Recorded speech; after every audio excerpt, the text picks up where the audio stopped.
Ayan, good afternoon teachers and magandang hapon po no sa inyong lahat. It's a Friday and we are here no still live no for our digital education transforming learning and teaching series, of course with Accredited. And speaking of Accredited, let's invite no and of course welcome back no Sir Jake from Accredited no for this particular session. Apat na araw na Sir Jake, pang-apat na araw na natin no at I think by now our teachers are already salivating no, in terms of like the amount of learning na nakuha nila at makukuha pa nila no, for our session. Good afternoon, Sir Jake. Yes, good afternoon to you, Franco, at sa lahat po ng kasama nating mga guro na nanonood ngayon, nakikisama sa atin bilang mga kaagapay natin sa edukasyon, no? Yes. Sir Franco, it's true, it's our fourth event today. Nung una, kasama natin si Direk Mark Mayley, who taught us to be how to be learning designers. At tapos nung sumunod na araw, tinuruan tayo ni Mel Obedoza, di ba? To be promoting computational thinking in our classrooms. And then kagabi, nako, 3 oras tayo nag-AR-VR with Sir Hamil. Nalaman tuloy natin may mga paraan pala, no? To use AR-VR in whatever subject it is or grade level it is that we're teaching. Ngayon naman, Sir Franco, dear teachers, babiyahe tayo ng konti.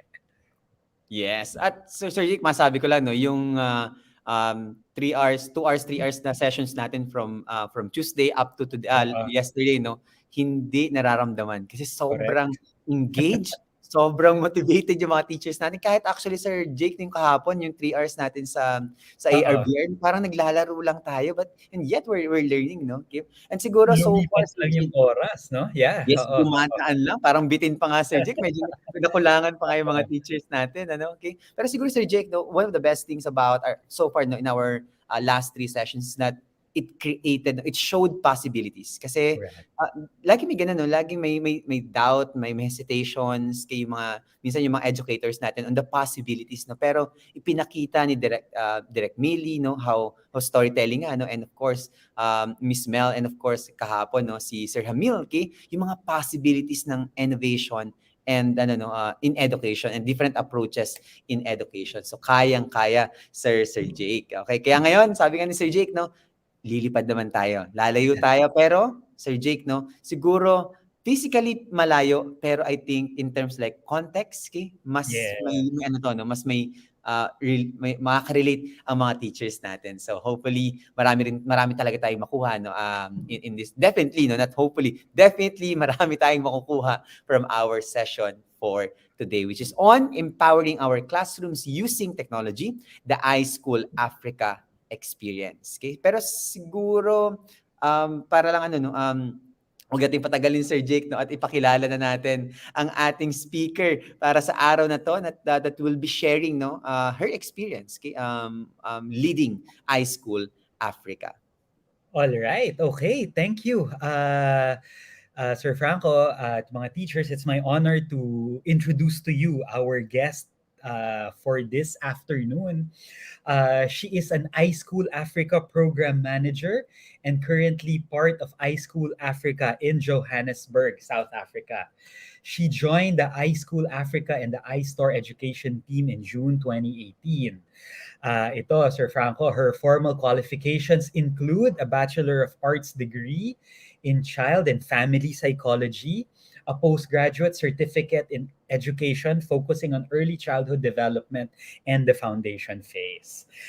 Currently, she's equipping herself with skills and knowledge relating to various digital technologies, such as coding and educational tech, which she believes will assist her and her team to understand and where necessary, expose the learners and teachers to the possibility of using these technologies as they start to feature more and more within school environments. Nakikita natin yan in our schools, how much we are adapting to technology.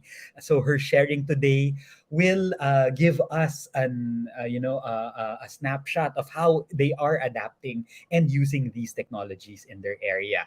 With over 10 years of teaching experience and a passion for innovation and the use of tech to enhance learning and teaching methods, she is part of an ICT integration initiative and program which incorporates the iSchool Africa model into the curriculum.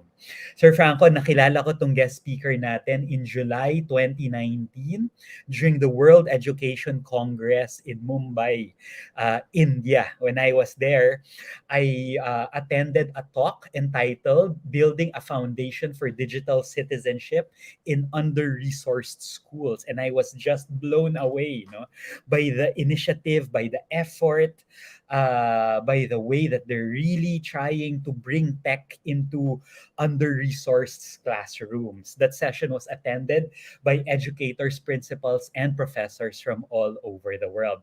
Actually, which she did not indicate in her bio note that she submitted, because of that presentation and because of their work in iSchool Africa, during the same Congress, Sir Franco, she received an Excellence in E-Learning Award from the Global Education Congress at the time which we attended. So wag na natin patagalin, and let's get to learn more about how classrooms are being empowered in Africa. Our guest for this afternoon, it's 11 a.m. there. Kasi 6 hours yung difference natin. So we're thankful that she carved out time from her Yeah. very hectic schedule to be with us. Teachers, kaagapay, and Acadesia communities, let's all welcome Miss Zahira Pochi, EdTech Integrator and Program Manager of iSchool Africa. Hi, Z. Hi, how are you, Jake? Very good. I hope you're doing well. I am. Hi, Thank you so Zahira. much. Yes. I'm Welcome to the Philippines and of course to our community. Thank you so much. I really feel privileged to be a part of today, and I really hope that everybody gets something out of what I have to share. Yes. And speaking of what you're going to share, Miss Azahira, would like to before we start your session, maybe let's request a little bit of like an overview of what exactly we'll be talking about and discussing for today's session. Perfect. So I think the session is just really around who I am, what is iSchool Africa, just so that you guys have an understanding of our company and what it is that we do and how we impact, education in South Africa, and just talking a little bit about how technology, is there to actually empower our children in different ways, especially utilizing and leveraging on creativity, and how that could really have a huge impact on the technology, the use of technology in the classroom. So I think that's the overview of what I'm going to be discussing today. Sharing a few videos as well, just to give you guys some inspiration and some understanding of really just how powerful technology can actually be in the classroom. Thank you, Miss Zahira, for that, and we're excited. Okay, and Sir Jake, no, before while Miss Zahira was preparing her presentation in the background, okay, maybe just remind our teachers, okay, that reminders about the event, no, the CPD matters, and everything else, no, will be given at the end of the session. For now, let's enjoy the session, okay, and let's take note, okay. Ms. Zahira will be taking note also of your questions, okay, or addressing your questions later on. So please keep them, no, in the chat, no. And of course, if there are other questions, we will also be able to entertain that later on.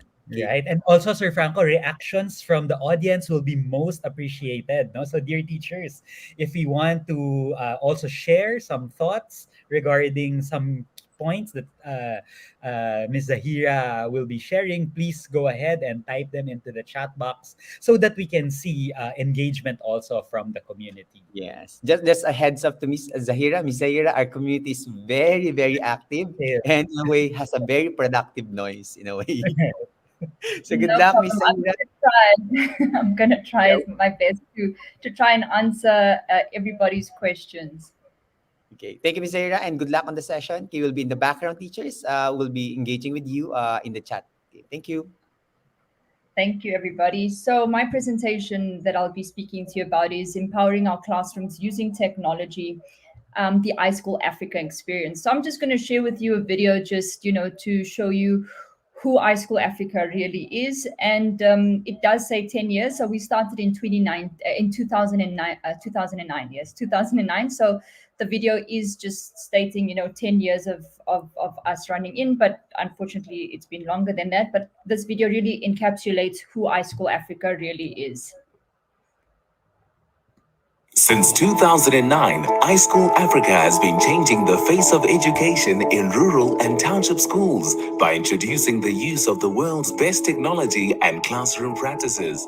Together with our partners, we have brought the iSchool Africa iPad learning program to over 200 schools. 10 years of ensuring our teachers and learners have access to the digital skills required to succeed in today's world.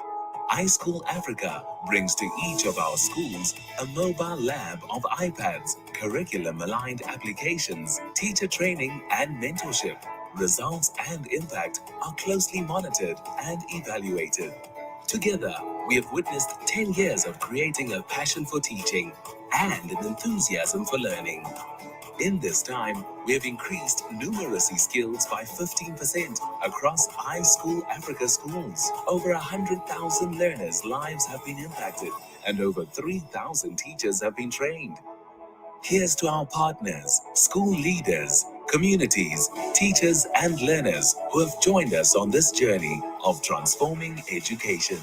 Here's to 10 years of iSchool Africa and to many more of impacting the lives of South Africans.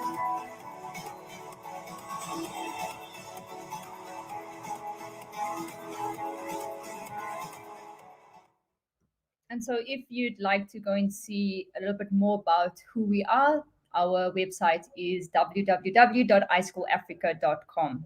So I'm actually from Johannesburg, South Africa, and I've been working with iSchool Africa for 4 years now, and it's really been an amazing journey. So just some background information, we are trying to change the narrative of education, and we work with technology, in the education industry. And so at iSchool Africa, we're an education technology initiative that reaches over 300 schools across South Africa in rural and urban settings.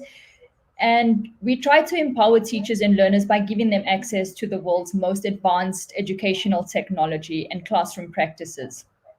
So iSchool Africa isn't just about simply providing devices. So we don't just, drop devices into the schools, but it's really just a comprehensive and a holistic solution for providing 21st century teaching and learning as well. And our impact in the schools, like we said, we've trained over 3,000 teachers. Over 100,000 learners have been impacted over the time from 2009. We've worked with over 200 youth journalists trained in school press team programs.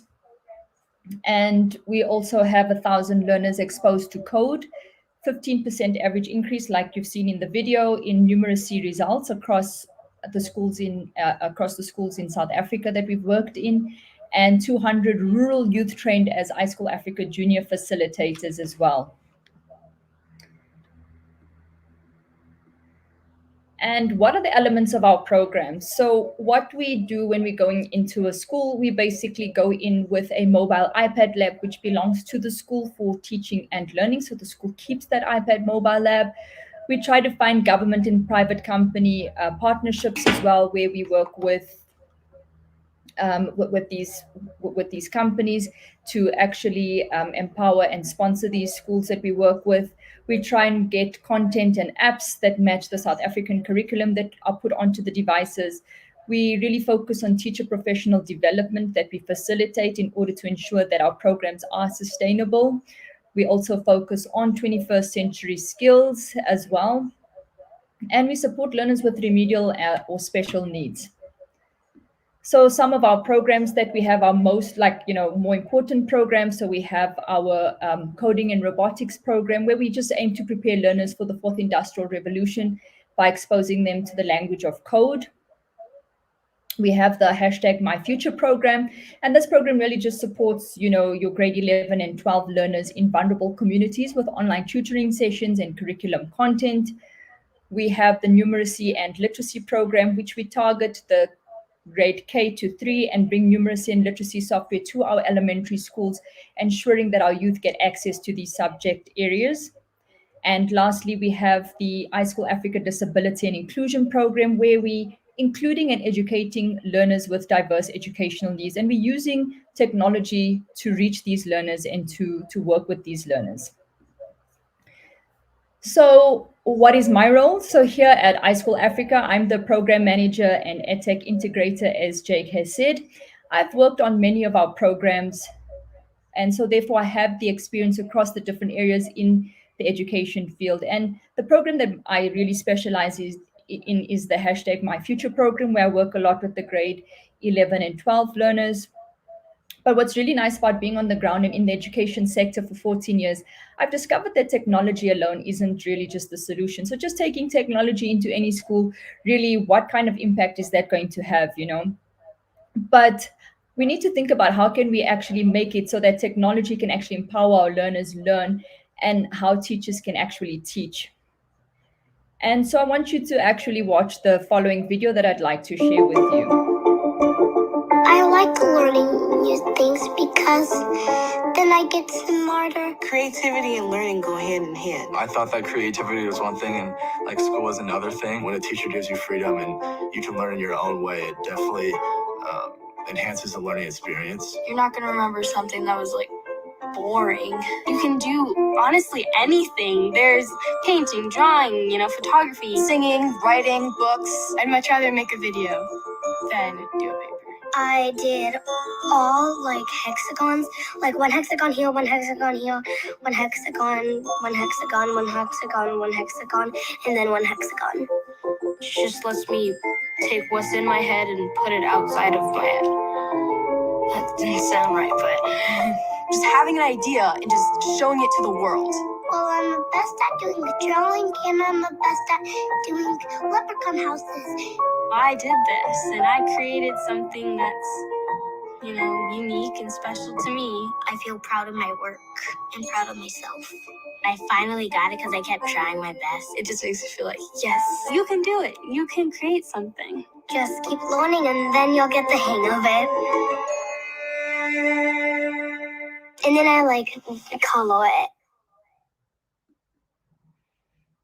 I think this is really a great video. It really just shows how children love technology and how much of an impact it actually has in their learning. And we saw, with this young man, he said, it lets me take what's inside my head and put it outside my head. And really, which pretty much sums it all. So what I would like you guys to do now is I want you to write down how you are currently using technology in your classroom, or would like to use technology in your classroom. Okay, so I want you to keep it somewhere close by, and we'll come back to this later on. So I would really just want you to think about, how is it that you are using it, if you do have access to technology, and if you don't have access to technology, if you did, how would you actually really use that in your classroom? It doesn't need to be a long paragraph, just basically 1 or 2 sentences that I just want you to think about, in terms of that.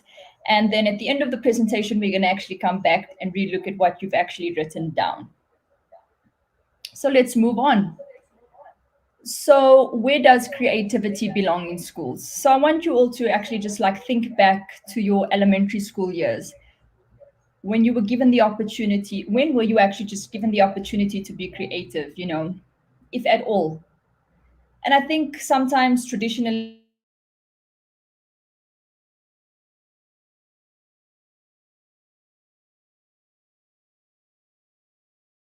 it's really such an incorrect information, which I think I want to actually plan to unpack for you. And I think I want us to think about what is creativity. So what I've actually done is I've created a poll. So what I want you guys to do is to actually go to, if you just give me a second, I just want to make sure that we can actually find the link. Sorry, I'm just trying to see where that link is. If you just give me a second, because I want to try and make this here as interactive as possible, just so that we can all participate in this here. So I'm going to just put it up in the chat, the link. And I want you guys to actually just go into this, click on this link, and I want you actually to just comment on that. Okay, so I see that I can't actually. Give me a second. I'm going to just add it here into the private chat. If Franco, if you can just assist me with that. We'll share Mr. Zaira. Okay, perfect. I'm just going to pop it in there. Just give me a second.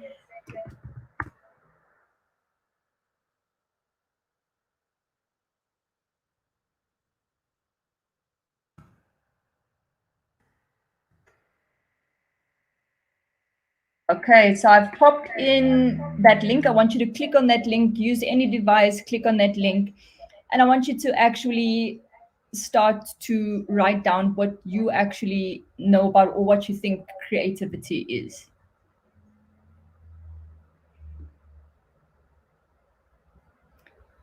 And let's hope it works. Otherwise, I'm going to have to just reshare everything.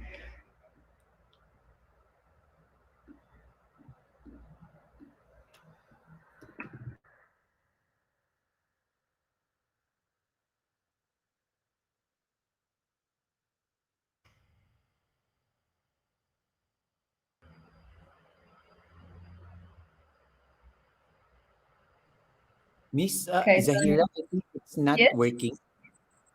is the It link says not working? it says page not found. Oh, just give me 1 second. Let me just double check. Okay, I think maybe it could be case sensitive. So let me just type it in exactly.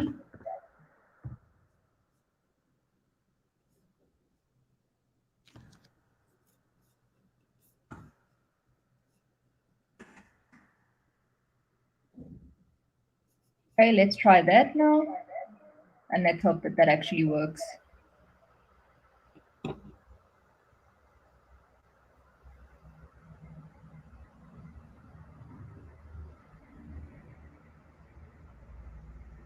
So it's a capital P, capital E, paulev.com, and then / Zahira Pochi 825. I think it's working now. Is it working now? Okay, perfect.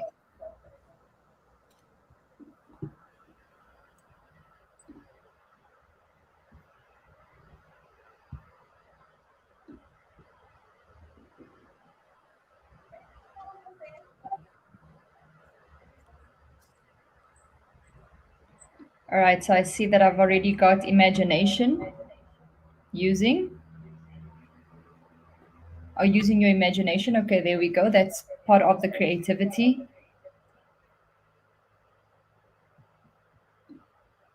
So if it actually doesn't pop up on here, what I'll do is I'm just going to share my other screen. So I'll stop sharing my presentation and I'll actually just show it to you on a different screen, just so that you guys can get an idea of what everybody is saying. Okay, so I think I'm just going to stop sharing this and then just share with you what everybody is actually typing in.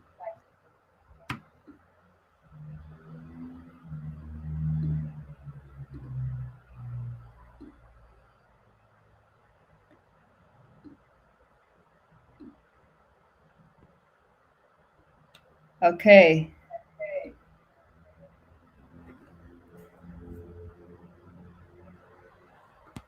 So if you have a look there, you can see people are saying it's the ability to use your imagination, exploring possibilities.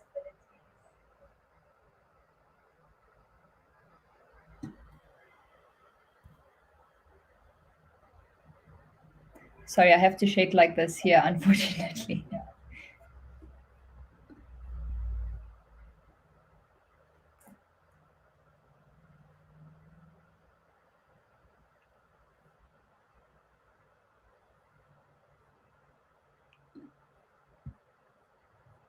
Okay, so we can see that lots of people have different ways of how they're actually seeing creativity. So I'm just going to stop sharing my screen again.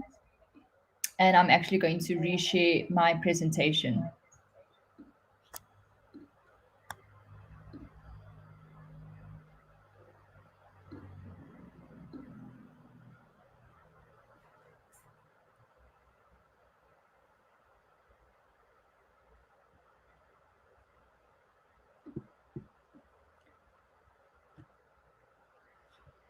Okay, sorry about that. Just give me 1 second. There we go.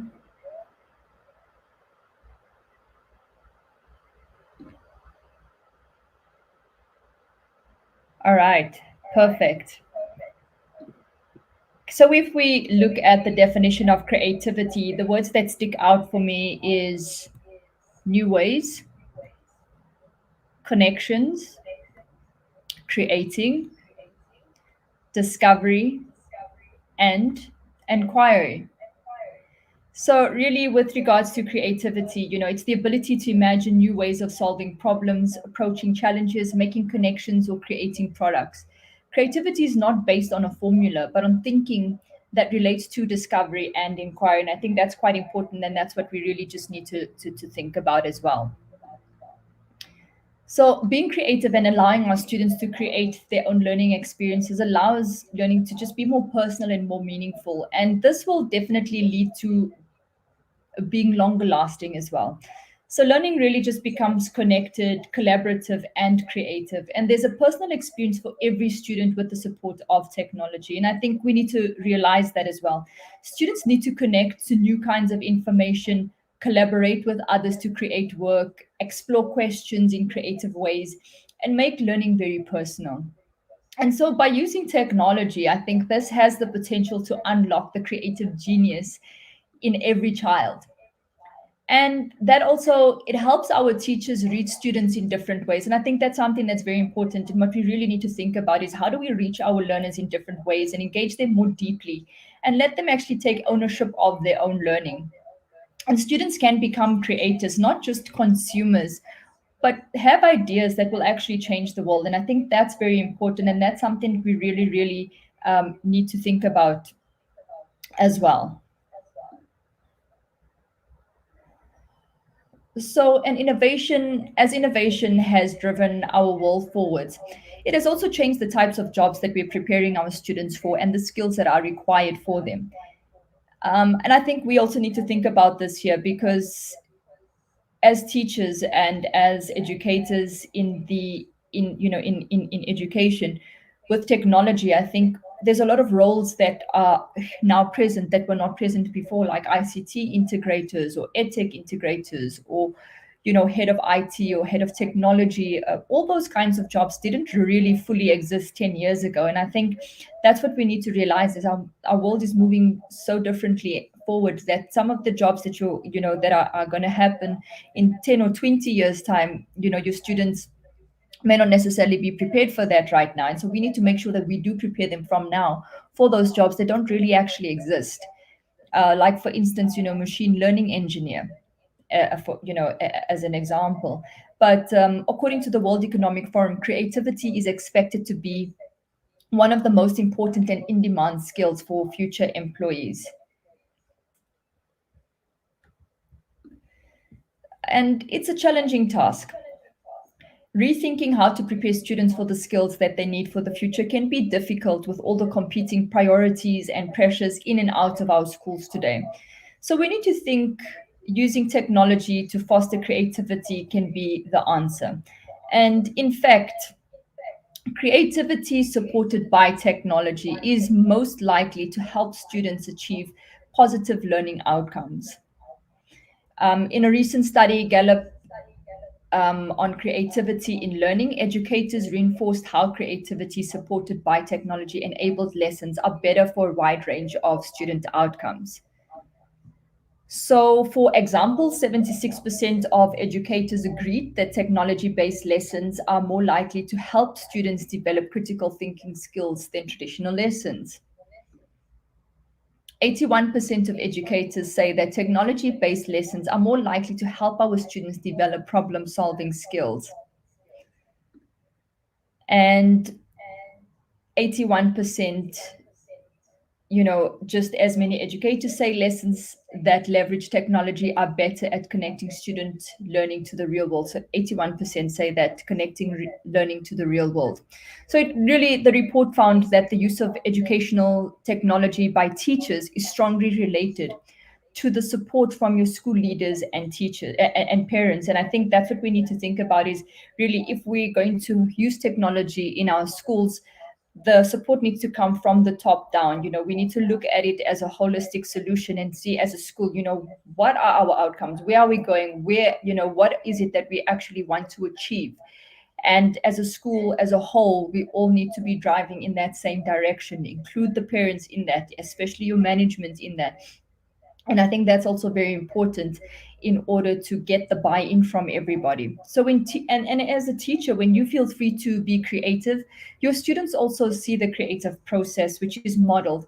and they're more likely to embrace the challenges that require creativity of their own. So, what is a creative learning environment? A creative learning environment enables students to work on a project that has real world applications, come up with their own ideas about how to solve a problem, try different ways of doing things, even if they may not work, decide for themselves how to express what they have learned, use technology in transformative ways, work on a project that uses what they have learned in different subjects.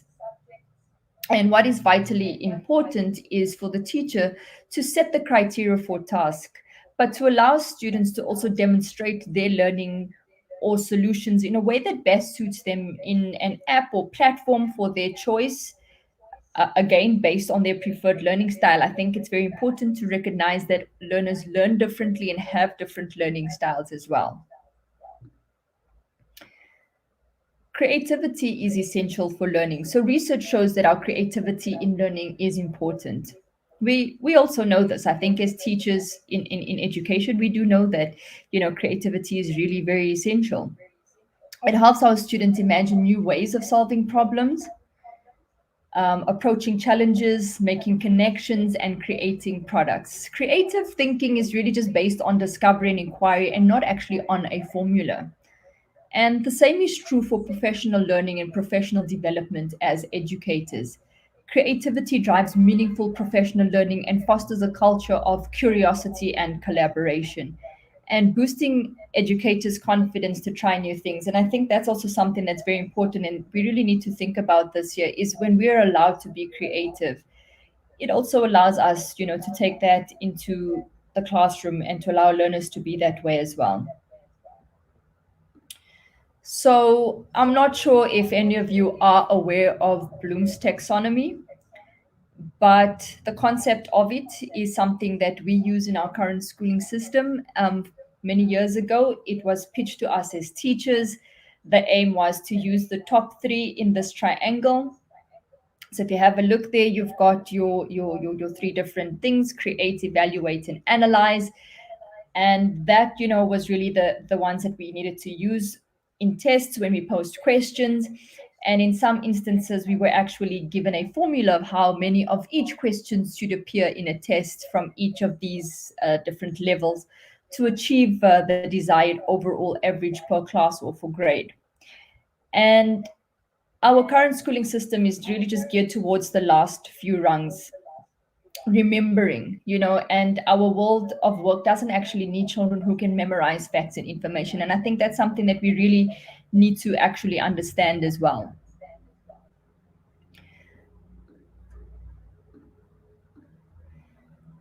I'm not sure if any of you are familiar with the SAMR or the SAMR model. And this came into being in the early 2010s when technology started entering schools. My favorite one is drawn by Sylvia Duckworth, where she likens a scuba diver with the depth of learning. And this concept was to motivate teachers to use technology to deepen the learning experience and not just merely to use technology as a direct substitute for paper and pen. If we look at substitution, it says here that your technology acts as a direct tool. So substitute with no functional change. So like really, just having it there where you can just do research on the iPad or on the device. Augmentation, your tech acts as a direct tool substitute with functional improvements, so you're using it a little bit more than you were just for researching something. Modification, tech allows for significant task redesign, so you can see it's going a little bit deeper. And then lastly, you've got your redefinition, where your technology allows for the creation of new tasks which is previously inconceivable. And so I came across this modern explanation the other day, which is quite self-explanatory. So if you look at substitution, that's Googleable. So you're using your technology to Google. Google and rewrite would be augmentation. So you're Googling something, you're just rewriting it now. Modification, so Googling something and now analyzing that. But when we look at redefinition, it's something that's ungoogleable, something that you're going to redefine. And the problem is in my travels and in my class visits, when I go to schools that do have technology, I see them using the technology as maybe a research tool or maybe a word processing and presentation device, really. And there's schools who sometimes claim to have technology embedded in their curriculum, and yet they merely just, using them for digital textbook or for Google Classroom, for instance. So there's no real creativity in that they're utilizing just only about 5% of the immense capacity of the technology. So I want to chat to you a little bit about what is substitution versus transformation. So substitutional technology is where we're actually just using our technology to replace traditional tools such as your paper and pencils with tablets or computers to do the same tasks, such as filling in a worksheet or writing an essay. And transformative technology use is using the technology in ways that actually open up new possibilities for teachers to deliver information and allow students to express their learning in ways they couldn't without the technology. So what does creativity look like with technology? And devices actually need to be invisible. It needs to just be another classroom tool. Our focus shouldn't be too much on the technology or the tool itself. I think as an educator, we need to focus on the what, not the how. I think our kids know how to use devices and they know how technology works, and that's not our focus. But let's think about, has anybody ever remembered a worksheet that they did when they were in high school? I remember that worksheet we did in grade 4, said no child ever. So nobody really remembers a worksheet, right? And you've never heard a child saying that either in your classroom. So when children actually use technology, learning just happens naturally like never before versus it just, being an exercise book. So creativity with technology leads to increase in resilience. Learners are able to tackle previously challenging tasks or concepts. Children can redo and revisit tasks, and they're happy to undo and delete and try things again, which is a foreign concept, especially I think in elementary school. And in doing so, they are forging new pathways in creativity, finding sustainable solutions as well. So I think we need to look at creativity can only exist really when the outcome is open ended. And us as teachers, we need to create an environment for creativity to thrive, where thinking is made visible and a variety of answers are accepted. Collaboration between our students develops social skills and soft skills that the curriculum tick boxes don't sometimes cater for. So the children really should be allowed to fail where the teacher guides, but not interfere so that children find errors and work out new pathways to solutions and understandings, creating meaningful learning experiences. And this is actually what creativity is allowing our students to really just figure it out on their own and us as teachers to just guide that process for them.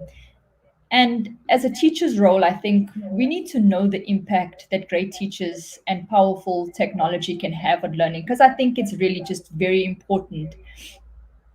As a teacher, you need to be prepared to you need to be prepared not to know everything and not to profess to either. And I think that's quite a hard thing to swallow as a teacher, because I feel like, as a teacher, and I mean, I've been in education and I've taught for over 10 years. And I think sometimes it's hard to feel as if you don't know everything. I mean, there were times in my classrooms where the kids would ask me questions that I couldn't necessarily answer. But what I would do sometimes is I would say to them, oh,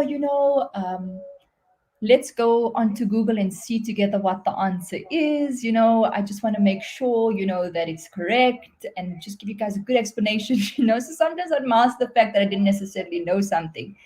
But then I realized actually, it's okay not to know everything. And what I would do then sometimes is if they'd ask me about a topic, I'd say, that's a very good question you've asked, or whatever the case may be. And I'd say to them, why don't you go home, do some research on that? And I'd sometimes give it to the whole class or even just that learner. And I'd say, and let's chat about it in the morning the next day, And so we don't need to know everything. And I think that's what we need to be okay with and accepting of. And we need to also understand that when it comes to technology, our students are always going to know more. And we need to allow them to know more and become the techies, because that's when the creativity barges in. I think sometimes as teachers, we sometimes struggle to let go of that but I think it's okay to let go and really just, not feel as if you need to know everything. What are the barriers to including technology and creativity into your lessons? I think sometimes as teachers, we feel that we want to teach in the way that we were taught. So it's always, comforting, and we always do what we used to. Sometimes we're new to devices. So I sometimes work with teachers. So I do a lot of professional development with teachers as well. And a lot of them will say to me, but Z, I'm a BBT. And I start laughing and I'm like, okay, so for those of you that don't know what BBT is, it's born before technology. They love using that. And I laugh and I say, well, so am I. I'm also born before technology. And I said, but I had to teach myself. And my favorite analogy that I always go to is I say to them, okay, you all have cell phones, right? But when you bought your cell phone, you didn't know how your cell phone worked. So you were a little bit nervous to use it, but what happened? How did you become so good at it? You kept practicing. And I think that's what we need to remember is you'll never really know something unless you keep practicing it and keep playing with it and keep using it to actually know what the true power of it actually is. Because I'm sure now that you have your cell phone for however long you have it for, and you're really just going with it. One of the other barriers is lack of knowledge, exposure, examples of best practices. Sometimes we're not supported. Sometimes we have the technology, but we're not necessarily given enough support in order to utilize it in as best as we can within our school setting. Sometimes it's lack of resources and things like that as well. But I think what we need to look at it is look at it in the analogy of cooking. So when you do have technology in your classroom or in your school settings, I think if we look at it in the analogy of cooking, unless you try a new dish, you won't really know if you would like to cook it yourself. So you need to sometimes step out of your comfort zone and actually try that. So also thinking about it as in this way, if one of your teacher friends brings a new salad to the staff room and you ask for the recipe because you have to have this here at your next family gathering, and it's the same with technology integration, sharing your recipe, sharing your best practices between what's working and what's not working in classroom, exchanging those recipes, and sharing with each other. And I think that's what's very important is the collaboration, not just with your learners, but as teachers and within your school is also really very important as well. So the door analogy as well, supporting only one handle. What about the children who are too short to reach this handle? So we need to make sure that we have more door handles, which means more access. So more access to videos, pictures, etc. So there's different door handles and ways to access information and knowledge using technology. It is our role as teachers in this century to ensure that creativity begins with multiple opportunities to access information and instructions and to just open their door to creative pathways. We need to be creative. Our students need access in a variety of ways and freedom to express in a variety of ways. And that's really very important in the classroom environment. But how do we empower all learners today and prepare them for tomorrow? And our experience over the past few years leads us to an important question. How do we empower all students today and prepare them for tomorrow? It can be hard to answer because the world is changing quickly and so are the tools for learning. And I think because of COVID, technology and online education really, shifted hugely over the short period of time. And I think that forced a lot of schools who were not thinking of going digital to actually really just go digital, but with not a lot of support. And I think that's what's quite important is it's getting that support, to be able to really just, prepare our learners for tomorrow. And so the definition of a classroom may have changed. But now more than ever, the right tools in the hands of teachers and students are very critical. And so we see the future of learning enabling connected, collaborative, creative, and personal experiences for every student with the support of technology. We don't need children entering the job market who can memorize information. They really need to be able to problem solve, to pitch new ideas, to be collaborative, and present their ideas in a structured and logical way. And I think we need to see tech. I think in terms of technology, it was seen as a nicety, but it actually needs to be seen as a necessity, in today's day and age. And that's actually a quote from a famous educator. He's actually an Apple teacher, and his name is Matt Pollan. And he said that technology, it was seen as a nicety, but now it needs to be seen as a necessity. So, as teachers, we need to create content and meet the various needs of students, regardless of their learning style. And I think we're actually lucky that we have technology to assist us in doing that. I think if we didn't have technology, it would have been a lot harder to reach those various learning styles of the students. But I think with technology, we need to embrace that and know that it reaches so many learners with different learning styles, and I think that's what we need to leverage off. So I've got another video here, just to talk into more about creativity, tech, and technology in the classroom, which I quite love.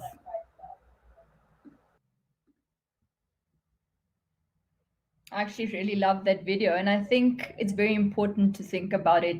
If we were doing a lesson in gravity, as teachers, and if we just had to stand in front of the classroom and speak, using a chalkboard and having a textbook in front of the learners, versus them having to create the content of what they know about gravity or what they've learned about gravity, I think the learning is so different and would be so much more impactful if really they were the ones doing it that way, versus us just standing there and speaking about it. And so, simple ways our technology can help bring creativity to our learning. And I think technology and creativity have a positive impact on students. But a lot of our schools and teachers don't really know where to start. So, as I said earlier, the most powerful learning experiences are connected, collaborative, creative, and personal experiences. And so, we need to really, see the full potential of technology. So when we talk about the full potential of technology, we're talking about the ways that technology allows us to do things that we couldn't do before. So just like that SAMR model that we saw earlier, where Sylvia Duckworth likens this depth to the depth of a submarine compared to a floating boat on the water, so really dig deep and go, dive in quite deeply. I want you to just really, really think about that. How can you redefine how you do things in the classroom using that technology, and how it could actually open up the world of new possibilities for your teaching and learning as well. So it's really very important to see technology as something that's going to assist in your teaching rather than take over your teaching, or just another tool in the classroom. I think it's so much more than that. And that's what I want you to think about in the classroom. But also, technology allows for creative expression. And it's more than just doing something creative for its own sake. It's about thinking and showing learning in new ways. And device technology can be a powerful, versatile, creative expression tool that becomes whatever you need it to be, from a multimedia studio to a drawing pad and much more. I mean, you saw that video. There's really just so much that you can actually do using a device, in terms of teaching and learning. And just to give you an example, with us working in the elementary classroom, so our literacy and numeracy program, we work with the grade, like I said, K to 3 to grade 3 classrooms. A lot of our focus is really just on grade 1 predominantly. And so one of the activities that we help the teachers to work with in the classroom, for example, is to use the devices to actually create content using Keynote. So if you're not familiar with Keynote, it's equivalent to your PowerPoint presentation. And so, yes, you're going to think about PowerPoint presentation, it's just another presentation tool. But really, what we've allowed teachers to do just using a presentation tool is so much. We've actually allowed them to be able to create interactive books for their learners. And so as quick and simple, I mean, they can do this in a matter of 20 minutes, is focusing on bringing in different images of, let's say, for instance, animals. And so they would have different farm animals if their theme is farm animals for the term or for the month. And they would have different farm animal pictures, on different pages.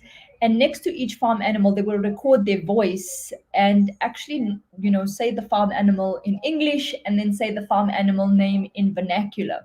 And so that tool doesn't just become an English teaching tool. You can actually dive deep into using it for vernacular languages, so your second languages, your home languages.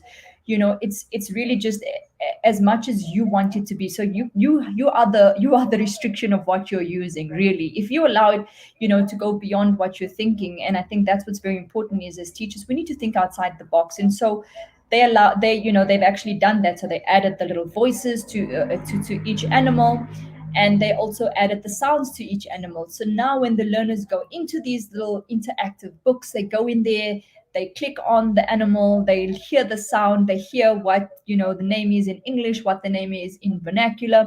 And that was really just a quick little book that I worked with the teachers on creating in a presentation app. So really it's just looking at different ways of utilizing what we have, and how can you actually be creative with what you have. And I mean, with the learners, is using the same tool.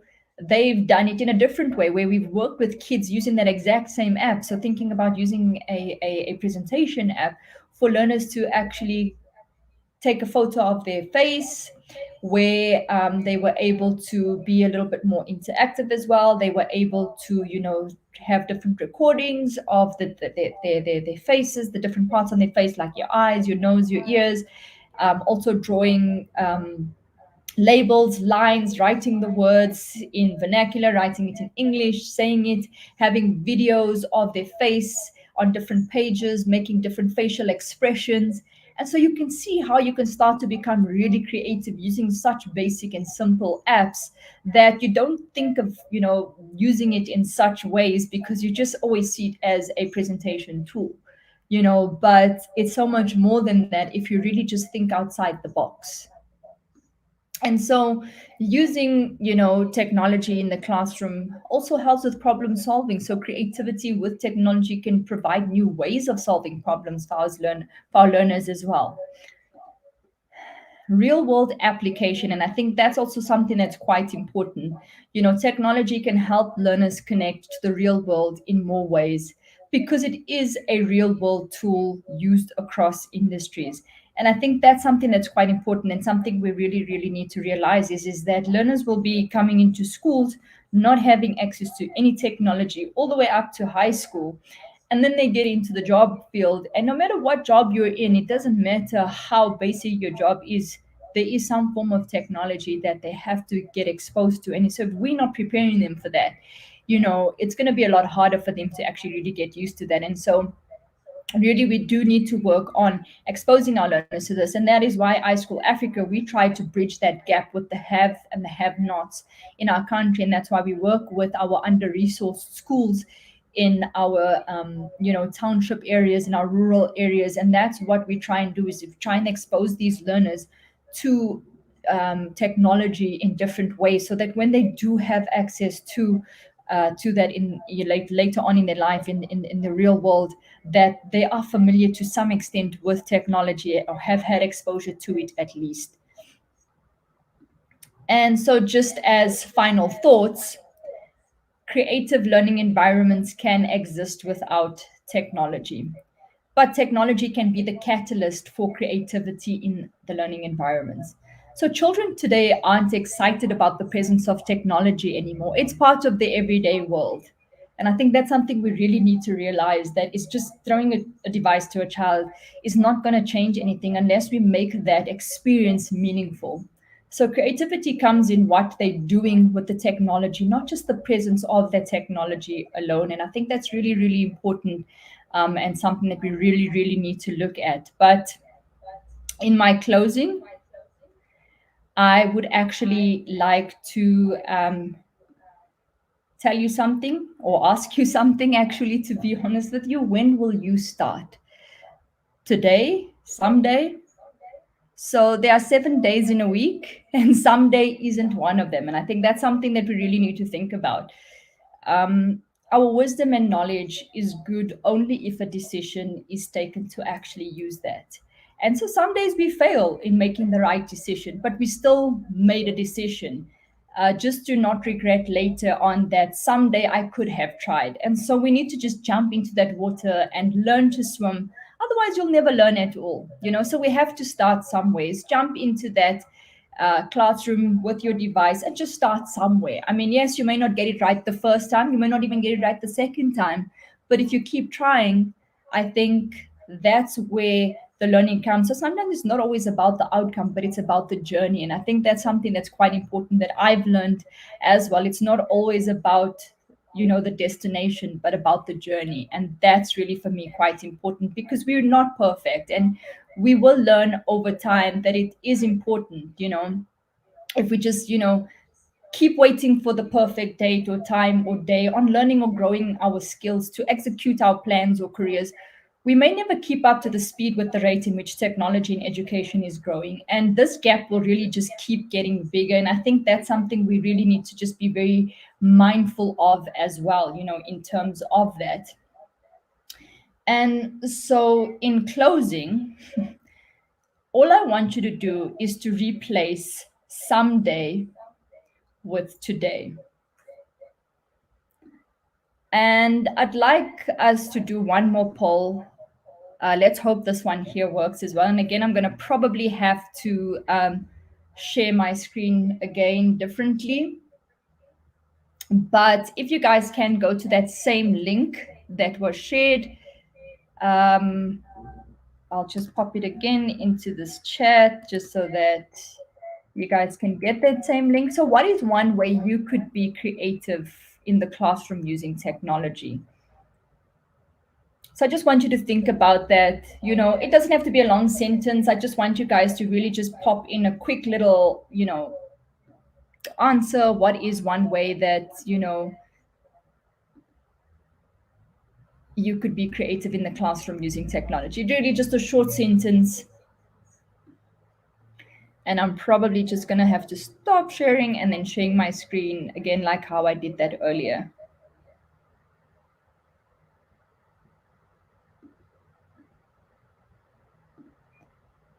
Okay, create new opportunities. That's great. Okay, nice.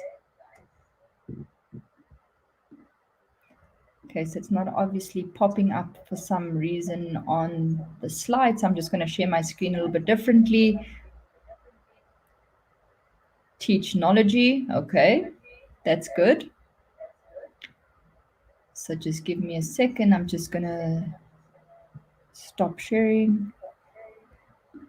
There we go.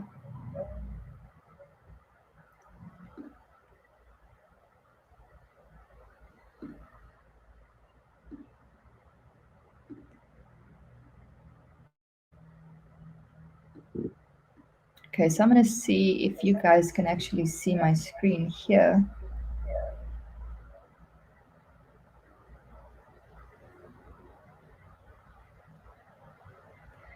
Yes, there we go. Okay, so we've got game-based learning, creating new opportunities, use of interactive tools in teaching, video presentation on a specific topic on real-life situations, something that will catch the interest of our students, could dive into their context and be relevant, exploration.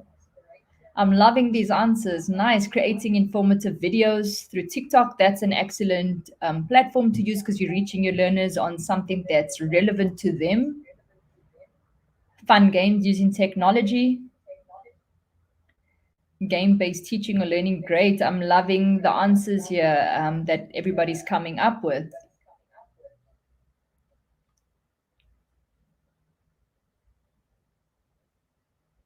Excellent. Nice. So I think I'm going to just stop sharing and go back to my presentation.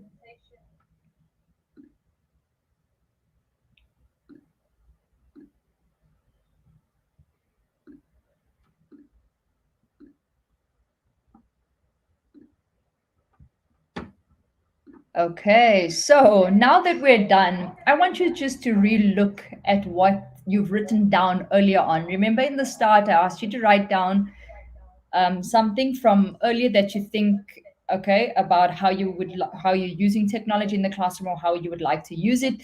So I want you to re-look at what you've written down from earlier and think, is this still how you will use technology or how you would like to use technology in your classroom? Or can you redefine or readjust what you're doing or would like to do based on what we've spoken about today. I want you really just to think about that, and to really just look back at what you've written down, now that we've had that conversation. And I think we could go into the Q&A. Hi, Miss Zahira. Good afternoon. Thank you so much once again, no, for bringing us, no, those wonderful insights and of course, no, experience of iSchool Africa. No, we're inspired, okay, and we're definitely, looking forward to apply this model, this particular model and approaches in our own context. Now, teachers, we do have now na time for questions. Okay, if you have. For Miss Zahira, okay, let's maximize, no, our time so we can really, get to learn more about the iSchool Africa and their use of technology in the classroom. Sir Jake? Right. Zahira, Sir Franco, I love the metaphor of the diver, right? The SAMR model, and putting it side by side with that graphic, no? When you reach the last part, you don't really see the diver drowning. You see the diver, in a submersible or in a submarine, right? Navigating confidently and finding his way through, the deep ocean. And teachers, that's also how, we find ourselves as we prepare to explore all these creative possibilities and opportunities. We equip ourselves with skills and technical knowledge to do it so well, right? And when we make that dive, right, we're not gonna struggle, but instead, be very confident, be very sure about where we're going, how we're doing it, and how we're navigating it. How about you, Franco? What struck you most about the Uh, presentation?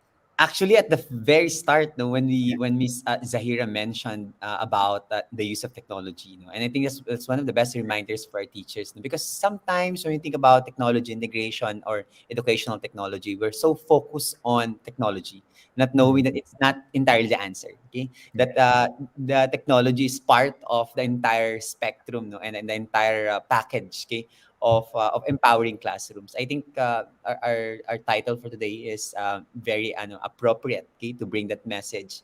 And in that sense, no, technology becomes more beneficial and more useful in the classroom. Okay, so it's not like we go and jump and like buy all of these devices or download all of these applications. It's all about like really planning it, designing it as a course. Sabi nga ni, according to Sir, I don't know, from our last discussions, okay, we're designing learning, and in that sense, no, when you design learning, you also pick, no, technology, and also the thing, the one of the I don't know, aside from that is it's the I don't know, the really relevance, okay, of technology and how technology can really drive, no, much deeper inquiry into Mm. our subject areas and also disciplines. And the last thing, of course, no, the one of the most emphasized by Miss Zahira is the idea of creativity in using technology. Okay, we really have to rethink about using technology. We really have to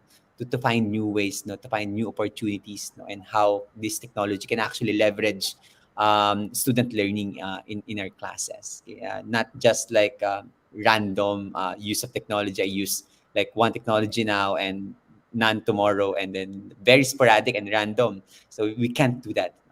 We'll just be like not really being more effective.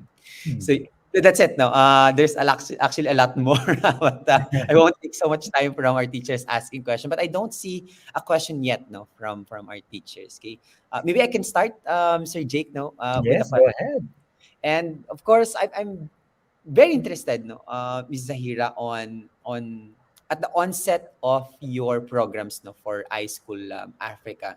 What were the initial challenges that you encountered, and how did you like work around it or create innovations, no, in order to address these challenges for iSchool Africa? So I think some of our challenges, and I think probably our biggest challenge, is to actually get that teacher buy-in. Mm. or to work with those teachers who are afraid. So in every school that we go into, you're always going to have the adopters who easily adopt to it and the ones who are the resistors who kind of resist it. And that's understandable because you can't expect, just like how we have learners that learn differently, we can't expect our teachers to also learn, the same way or to accept everything that you're bringing in. And I think that's something that's quite important. And so that's always usually our biggest challenge is going into school and seeing how is it that we can actually get everybody on board, even those teachers that are really just struggling or are not as confident or comfortable utilizing the technology. So what we try and do is we try and work with the school to really find a way to really support those teachers, because ultimately we're not in those classrooms all the time. We're there to train the teachers to work in the classrooms for a short period of time, while we're there. But ultimately, as the school and the teachers, they need to run the program on a daily basis. And so, to make it more sustainable, we try and work with the school management. We try and work with the teachers as well to try and support each other. And I think that's very important. Is helping each other support and to actually really work with each other in order to feel comfortable in the classroom. So we try and we actually have something that we call the iPad champion. So we work with one or two teachers within the program or with the teachers that we're working with, and we try to really work quite closely with them so that they're the ones driving it in those schools. And we suggest to them, to the schools that they should have afternoon sessions, once a week with each other as a team, and actually just work through and play around on the devices, share what's working, share what's not working, have a buddy system during the day where you can call your buddy, even if it's just for half an hour, while somebody's assisting your kids, or, whatever the case may be, is to find a way to really just assist each other in the classrooms and say, what worked for you? I'm struggling. How do I bring this in? What do I do? Where do I go? And I think that's one of our biggest challenges in the classroom, but also coming, sometimes going into rural schools and having to find that you go there and there's no connectivity or no electricity for that matter. What do you actually do?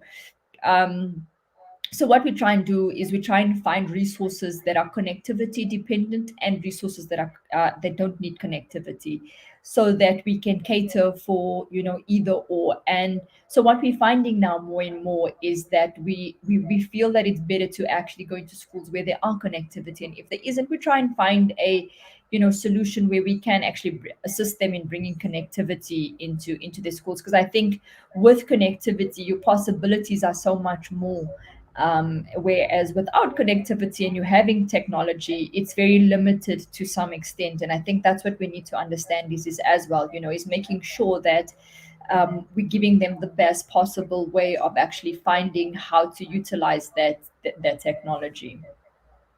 I Thank you, hope Miss I answered. Zahira. Yes, thank you, Miss Zahira. What I really like, Sir Jake, know about Miss Zahira's answer is that their programs and model, no, is not. It's not like that's a standard solution and then like applying it to everything. So they really look at the particularities of the communities they're looking Mhm. at, schools they're actually helping. And actually, I think that's one of the things that here in the Philippines should also learn, because we sometimes apply standard universal Right. programs, okay, blanket programs for all Mm. schools, no, not taking care of the context. And I love how Miss Zahira mentioned that we go to school and like see if there like no electricity, no connection, so we adjust the program, okay, for them, and we look for resources. That's what I think, no, really lovely from Miss Zahira's answer. Okay, I have a one question ready from the audience, Sir Jake. If you just don't mind bringing No, that go up, ahead. Go ahead. Yeah. I'll be Yeah. Mhm. this one is from teacher JB Eslera. Okay. Sorry for that, Sir Jake. Let me just bring No that problem. down. Okay. Okay. So how do you address this challenge? No, that not all students have their own gadget to practice their learning at home. Okay. Ms. Zaira, just a context. Like the one-to-one Yes. devices in the Philippines is not as spread out or as popular. So there are really areas in the Philippines, with no access to devices or those kinds of technology. So how do we promote accessibility Mhm. and for the students, in terms of like technology integration? So actually our program works with schools that where learners don't have access to technology at home. So the only access to the technology is at school. And I think so that's why we go in with a bank of, depending, 20 to 40 iPads. It just really depends on the class or the grade or whatever the focus area is. And I think we need to really just look at how we can actually leverage them being at school, having access to those devices, because a lot of the times you're right, they don't have access to those devices at home. And it's to making their teaching and learning, really just um, sorry, I'm lost for words here, but is actually to utilize the time correctly while they're at the school and have access to their technology. And I think that's quite important. And that's why we need to look at technology as not just giving them the tool and having them, do research, but is to really just redefine how we actually look at using that technology in the classroom. Because like you say, the one-to-one device thing, it's not common in a lot of schools in South Africa. It's only your, really private schools that have access to that, but majority of the schools in South Africa don't have access to one-to-one device rollouts as well. So it's, with what you have, how much can you do with that? And we can really just, make an impact by utilizing what we have and is being creative, and how can we actually reach these learners in that specific way. Thank you for that, Miss Zahira. Sir Jake, if you have a question, so Sure, far we yeah. Okay, from the and maybe I'll also take from the audience, perhaps because Zahir, you've also been working with under-resourced communities, and the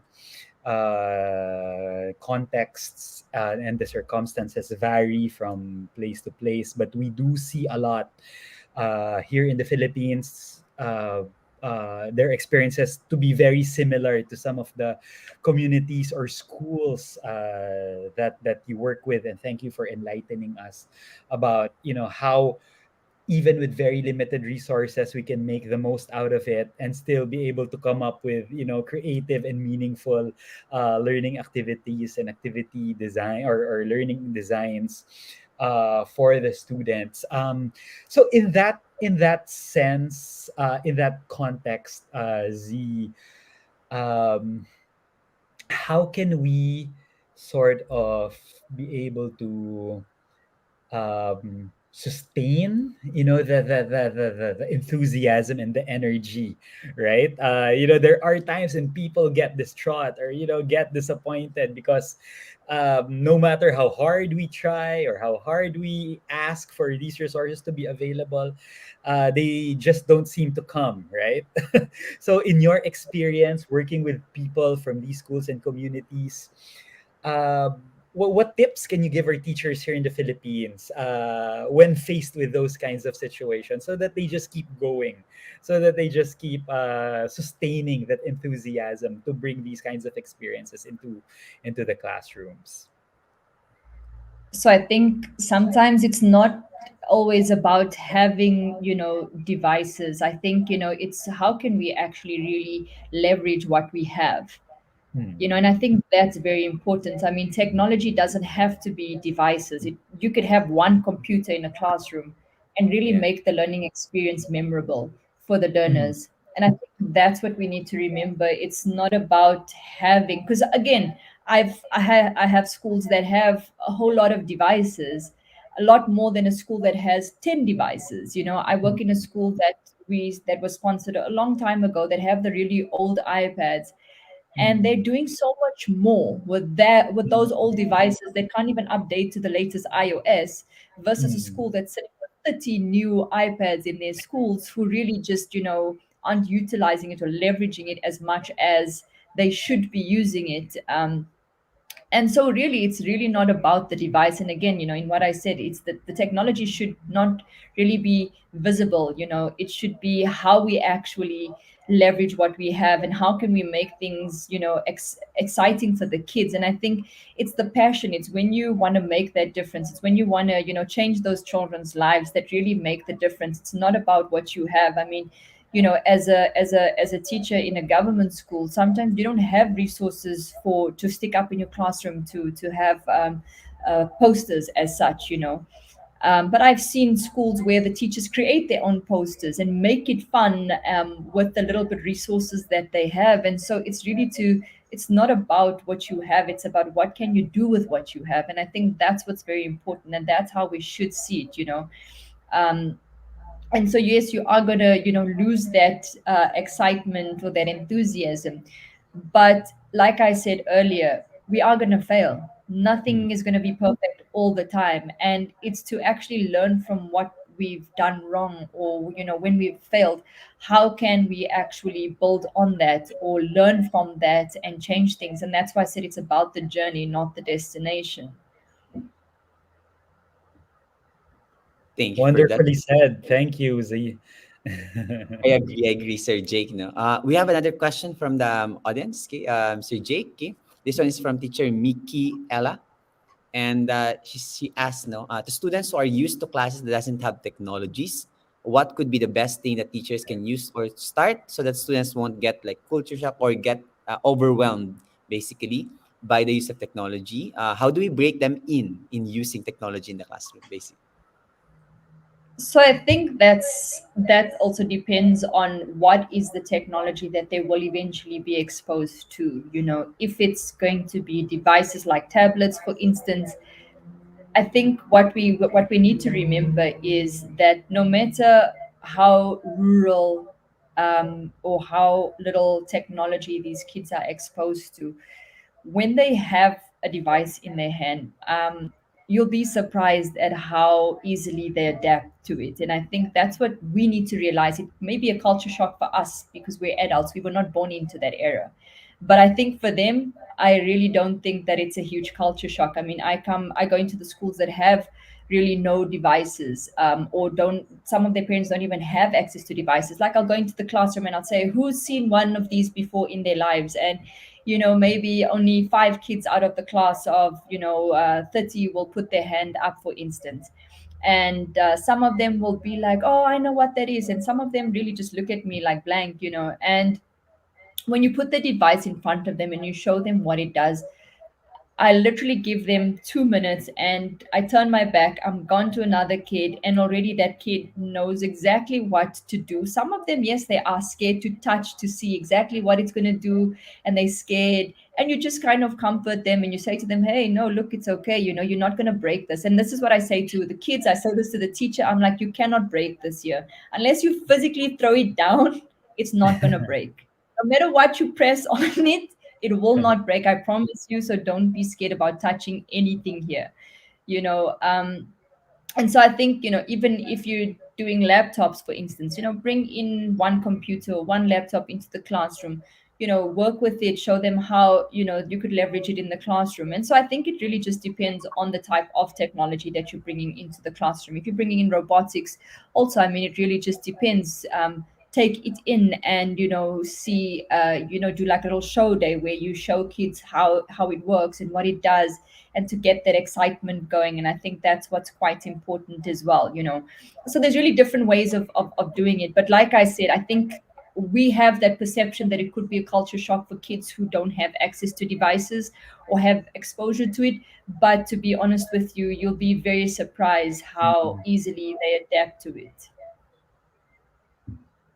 Thank you for that, Miss Zahira. So far, that's what the last question. There's a question again from teacher JB Esler, but I think we were already able to address that now in terms of like There's possibilities. actually one comment that I'd like to actually address here that I see by Lita Notice. She says, as a PE teacher, she has a hard time to use technology in the classroom because most of the time we have to perform our activities outside. But I love innovation in technology.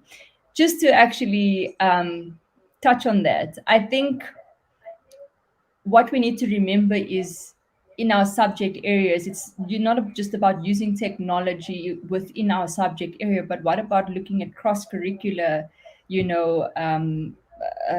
integration. And so as a PE teacher, I actually had this conversation with a teacher recently at a different conference, and she said to me that you just using a video creation app, is to actually video the kids doing a specific sport, for instance. and actually going back, re-looking at that video with the kids and talking about what are they doing right, what are they doing wrong, where's their positioning. If they're having to do a sport, for instance, say, as really just going back and chatting about that, is having kids also using mathematics while they're doing their PE activity, and another kid videoing that, and then going back and explaining, how many jumps did they do, what angle did they jump in. And so you can see how you can start utilizing and leveraging technology, not just about just physical activity, but bringing in different areas of subjects into your lesson, and not just seeing it as one subject, but it's really just exploring the different ways and possibilities you can actually bring in different subjects to use the technology in your classroom. Thank you, Miss Zahira, for that. Okay. Any other questions, teachers, or insights? Okay, maybe. Okay, this one is from teacher. I think this is also from teacher Lita Nortes, same teacher. What about the use of technology in special education, especially students with special educational needs? What strategy can we apply and teach with these students or learners? So actually, one of our programs you saw is Right. disability and inclusion program, which is quite a big part of what we do. And so the reason why we actually chose to use iPads, and that's why a lot of the videos you saw are Apple-based videos, but it really just has a huge impact, and that's why I really just love using those videos. But the reason why we actually used iPads, and yes, they are expensive, but if you think about it, it's got all your built-in accessibility tools into that device. So you're not spending extra money on external devices that plug into like, let's say, for instance, a tablet, switch control, that sort of thing. And I think what's really important then, what we need to understand is that when we're using this device, I mean, it speaks into learners with low vision, it speaks to learners with dyslexia, it speaks to, I mean, we even utilize the accessibility features with our younger kids. So kids who can't actually read, we have the speak screen. We use the accessibility feature of speak screen to actually read to the learners what's on the screen. And so you see how you can start leveraging your accessibility tools that are built in on the device, and how it could actually change how you do things in the classroom as well. I hope that answers your question. Yes, thank you, Miss Zahira, for that. And so far, Sir Jake, we don't have this one again from teacher JV Islera. Is partnership between your organization and our school? And that's just a request. No, they're just exploring possibility. We'll see that now, Miss JV, if we can like make that connection, okay, later on. Okay, Sir Jake, any other questions maybe, or additions? No, I'm just loving the conversations we're having here, because we're in the midst of this, of course, a revolution of new ways of teaching and learning, right? And with Zahira's insights and sharing of experiences, we're really learning a lot, and we're appreciating so much what our teachers in the audience are also sharing.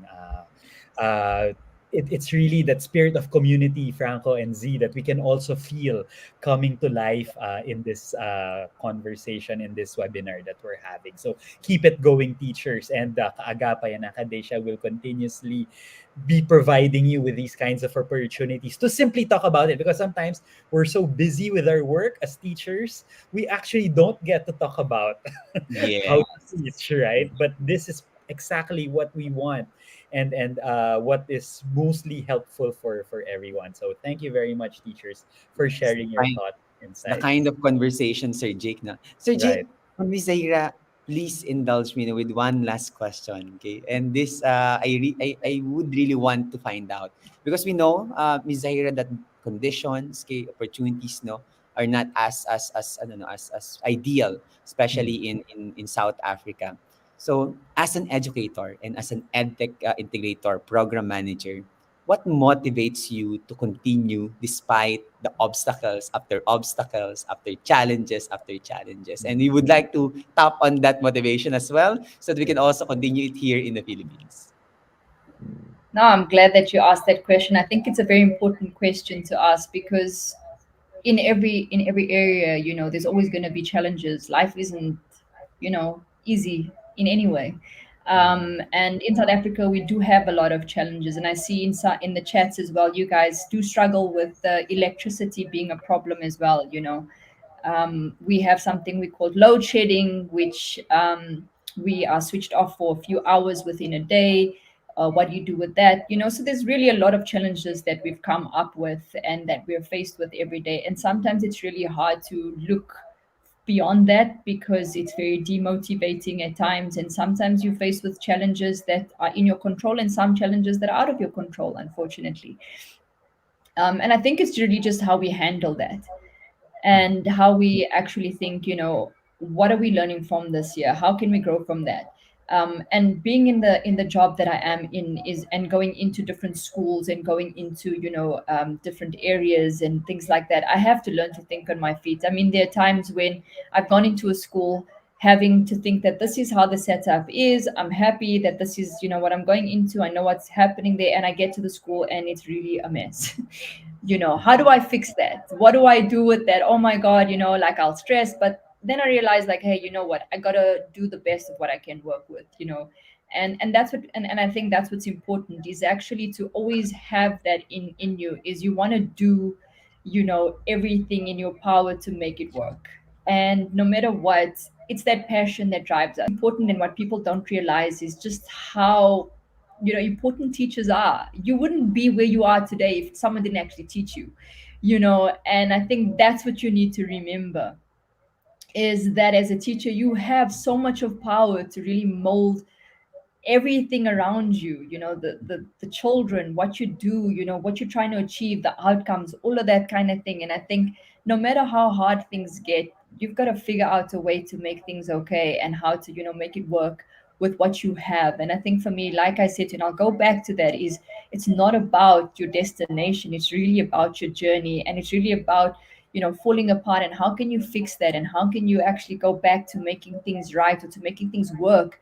And especially with technology, like I said, a lot of us are born before technology. Is how do we actually utilize that? And we have to dive in there. Like I said, it's not about someday, it's about today. Focus on today. How are you going to change things today? What are you going to do differently today that you did yesterday? And we always got to be better, rather than really just focusing on the bad. Is let's focus on how can we fix the bad and make that bad good. We all have to learn, we all have journeys that we go on, where we have challenges. It's how we learn from those challenges to make things right. And I think that for me is motivating and important. Thank you, Miss Zahira, for that. No, very inspiring. No, tapping on that passion of our educators. Hindi tayo basta-basta nauubos. We don't easily run out of that here in the Philippines, Miss Zahira. Thank you so much for bringing that into the surface once again and to our consciousness. So at this point, Sir Jake, now would like to invite our teachers to please send our words of gratitude, our thanks to our speaker, our dear speaker for today, for sharing her time and expertise. No, she's very busy, lots of things going on, and yet na spending time with us today. So we appreciate it, Miss Zahira, no, for spending her time with us today. And while our teachers are sending a massive amount of things, actually they started like 10-20 minutes ago. And I hope that you're feeling the warmth, Miss Zahira, of our community for today. Anyway, Sir Jake, now maybe at this point, we would like to also send appreciation to Ms. Zahira by presenting our certificate of appreciation coming from Accredited and Kaagapay Teacher Support. Yes, on behalf of the teachers, Zaira, who are part of Acad Asia and Kaagapay teacher support community here in the Philippines, would like to present to you the certificate of appreciation for sharing wonderful knowledge in this recently concluded webinar entitled Empowering Our Classrooms Using Technology, the iSchool Africa Experience, awarded today, September 30th, 2022. Signed by, of course, our administrator for Kaagapay Teacher Support, Franco Nicolo Adun, and the CEO and founder of ACAD Neil Batia. Thank you so much, Zahira, and let us know when you're coming to the Philippines. You're most welcome to visit our schools here and to continuously inspire educators all over the country to use technology meaningfully and productively all the time. Yes, Sir Jake. No, I volunteer as the tour guide of Miss Zahira. Okay, I'll be there. I'll take you on that. Thank you, Franco. Yes. Okay, take me on that, Miss Zahira. I'll arrange everything for you. Anyway, once again, Miss Zahira, thank you so much for being with us for today, and we appreciate your time and your expertise that you have shared I with really with just all of us. I really just want to thank you so much for this opportunity. I really am, I really feel privileged, to be asked to actually come on this platform and speak. And looking at all the comments and things like that, I'm really pleased that I have touched people in different ways, and it's made a difference to you. And even if you just take a small part of what we learned, what I've spoken about today, and I think that's important. And sometimes I know it's hard because you get so motivated and you get so excited about something. You're there, you're listening, you're learning, and then you get to school and then it's like, what do I do now? I feel so frustrated, like I had this motivation, and but it's just keep pushing, don't stop. And I really do just appreciate this opportunity, and really thank you so much to Jake and Franco, for being the organizers of this year. They've really just created such a great platform for all teachers around the country to connect and to get exposure to what's happening out there. Thank you, Miss Zahira. In the Philippines, paalam, Miss Zahira. Thank you. Maraming salamat. So once again, Sir Jake, no, we are now giving some reminders for our teachers, okay, who are our CPD participants, and of course also to our non-CPD participants. By the way, Sir Jake, no, must I say, very inspiring, very inspiring. No, the way, that's why I really asked, no, towards the end, what's motivating her, Miss Zahira, Right, because right. the condition, okay, the challenges, no, the amount of obstacles, no, in front of Miss Zaira are like massive, Mhm. and yet time and time again, no, Miss Yeah. Zaira is proving that by sheer passion, by sheer motivation, and dedication and commitment to her craft, no, and to her mission as a teacher, no, makes a lot of difference. Mhm. Sometimes, Sir Jake, no, that's although again we don't want to romanticize the lack of Right, resources. right, right. We're still going to ask the government. Okay, we're still Yeah. going to ask those resources, no, that much needed by the school. But while we're waiting for that, okay, I think Mm-mm. Ira showed us that with our commitment to our goals as educators, we can definitely make some difference. Right, right. Oh, yeah, it's important, Franco, I think, to still hold, the authorities that are accountable Yeah. and that are Yes, responsible. Yeah, kasi wag natin kalimutan 'yun kasi yes. responsibilidad din 'yun 'no nung mga kinauukulan, 'di ba? Mm. But in the meantime, like you said, while we're waiting very patiently, right? Very very perseveringly, in our own ways, let's find strategies to make things Things happen like and to move things, 'di ba? And I guess through the platform that Kaagapay has for teachers, this is where we realize what these possibilities are, right? This is one way to know kung ano yung mga pwede natin gawin on our level to be able to deliver that. Like kagabi, natutunan natin yung AR/VR, di ba? Natutunan natin kay Miss Mel, pwede palang mag-code, no? And behind coding, may mga skills din pala tayo na matututunan that can be applied in, across subjects, across grade levels. And that's because we maximize the limited resources that we have also, di ba, Franco? Wala naman tayo sa grand stage din, no? Where we Yes. have unlimited or, a big amount of resources to be able to reach out. But with the support that we're seeing, with the comments that we're getting from the team, yan ang kailangan natin to really see how we can make the most of what little we have to really Yes. shape education in the country. So maraming salamat Yes, sa agree. inyo at And sa mga of course, no, teachers. Sir Jake, we would like to thank teachers, educators like Ms. Zahira and the rest of our Filipino educators for holding the ground, okay, Right, despite the right. challenges no in our society right now. Correct. And thank you so much for all teachers. Again, it's our month no, so also happy Right, Teachers Month to our teachers.